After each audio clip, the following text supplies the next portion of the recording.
Fudge.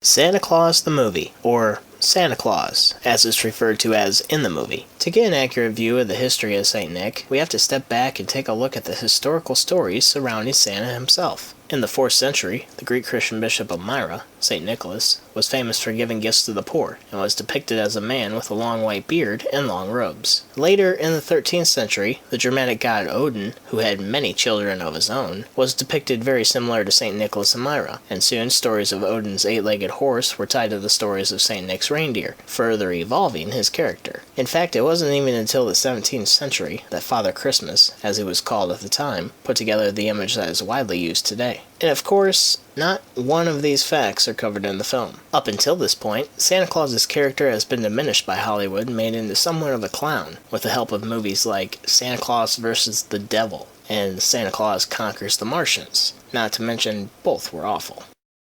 So this is the first story that really tries to capture the essence of his true character, as a man who has no children of his own, but enjoys giving back to the children around him during the season. He does this as a mortal around the 14th century, and as he's ending his rounds on Christmas Eve, he gets stuck in a snowstorm. Donder and Blitzen fall to the ground, and you would think by the atmosphere surrounding all involved that they were pretty much left for dead. But then, out of nowhere, little people start to wander up to the displaced sleigh and announce that Uncle Claus, as he's been referred to up until this point, is in fact the chosen one. There's nothing here.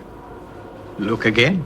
So Uncle Claus gets a tour of their factory that appears out of the sky, and then is appointed the title of Santa Claus by the Ancient One, Burgess Meredith. Then with the help of some special seeds, or grits, or cornmeal, I don't know, the reindeer get energized and fly off of St. Nick. Then the story starts to fly as time passes by and speeds up into the present day. Oh, did you ever wonder how mail got to the North Pole?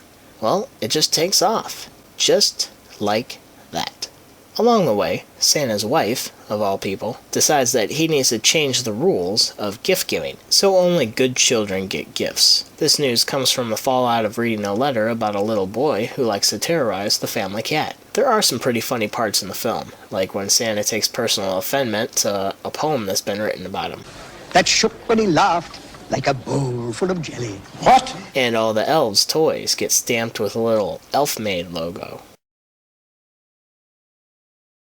Anyway, as the movie moves along, there's a promotional battle going on between some stiff elf named Puffy and Patch, played by British comedian Dudley Moore. While that plays out, we're introduced to a kid who likes McDonald's. No, he's homeless, but gets some meals given to him almost daily, it would seem. He better run to get that can of cola too, because you never know when it's going to change to a Coke, or a Coca-Cola, or back into a Coke, or a Coca-Cola again. The continuity is just incredible. This really marks the first film that we see product after product after product for Coke. Since when did Coke copyright Christmas? I'm getting off track. He finishes his meal, develops a quick relationship with Santa, almost flies into the Twin Towers, and in the blink of an eye, a year has passed. Add an evil toy maker who wants to develop a new holiday on March 25th. And we'll call it